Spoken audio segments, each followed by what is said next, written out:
Hello, I'm Huntsley from Livewire Markets and welcome to The Pitch. Joining me today, Teiki Benveniste, the head of ARA's Wealth Management Solutions in Australia. Teiki, welcome. Thanks, Hans. Thanks for having me. One of these big conversations that we're now having in markets, I mean, everybody's obsessed with interest rate expectations, but at least the one thing most people seem to agree on is that it's higher for longer, or at least not coming back to zero. Where you sit at ARA is, what is your base case for interest rates in the US? And I guess also, what do you make of the unwind and these rate cut expectations we've seen of late? I mean, the least we can say is that it's been volatile. There's been a lot of ups and downs in the rates markets, and we're in the camp that we think it's going to remain the case for the foreseeable future. You've mentioned higher for longer. We do believe that yes, there's a potential for an environment of higher rates for longer. What it means is like the Fed and central banks across the world really have to, combat high inflation and economies that are doing probably better than expected. So that's what underpins our view there.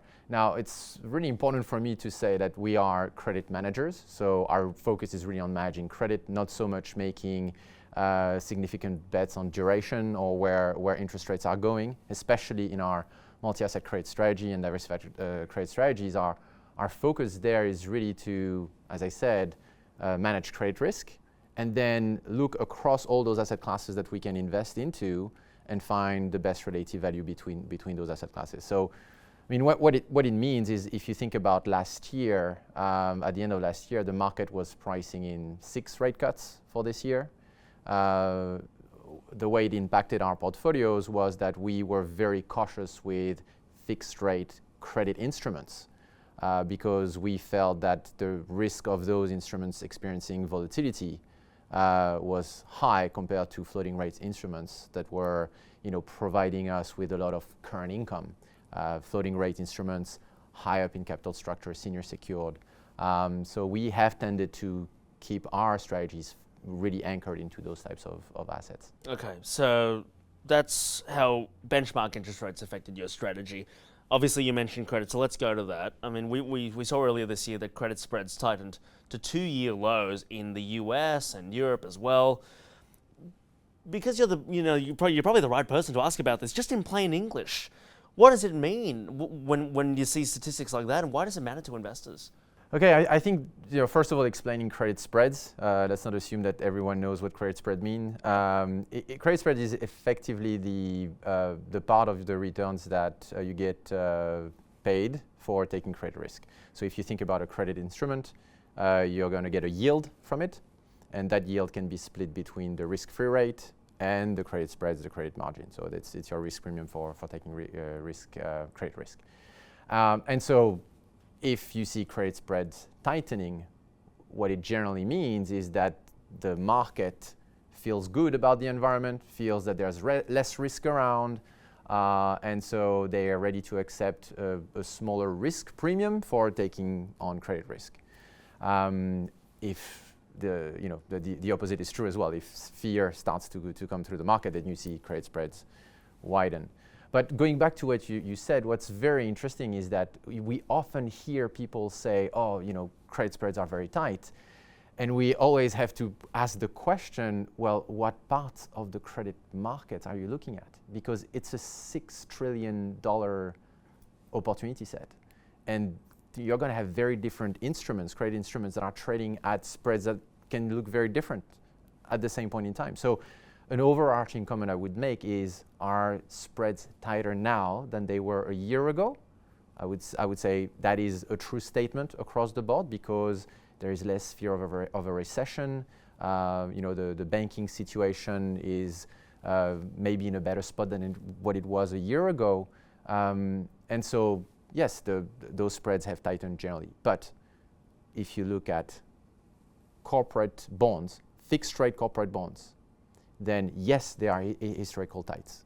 I think it's if you look at high yield US bonds, you are looking at the second percentile in terms of how tight they are. So you look at history, spreads have been wider 98% of the time. So that's tight. That's at the tightest. On the other hand, if you look at floating rate instruments, such as syndicated loans, they're in the 50th percentile. So they're fair.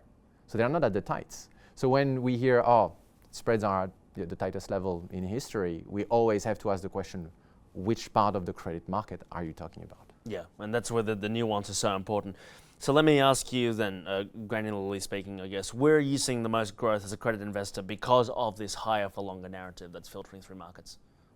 I think for us, we look at that environment, and I don't want to give the impression that we're completely out of fixed rates. That is not what I'm saying. I think what we're trying to say here is that in this environment, floating rate senior secured instruments are providing a very nice anchor for our strategies in terms of current yield. They have high levels of current yield.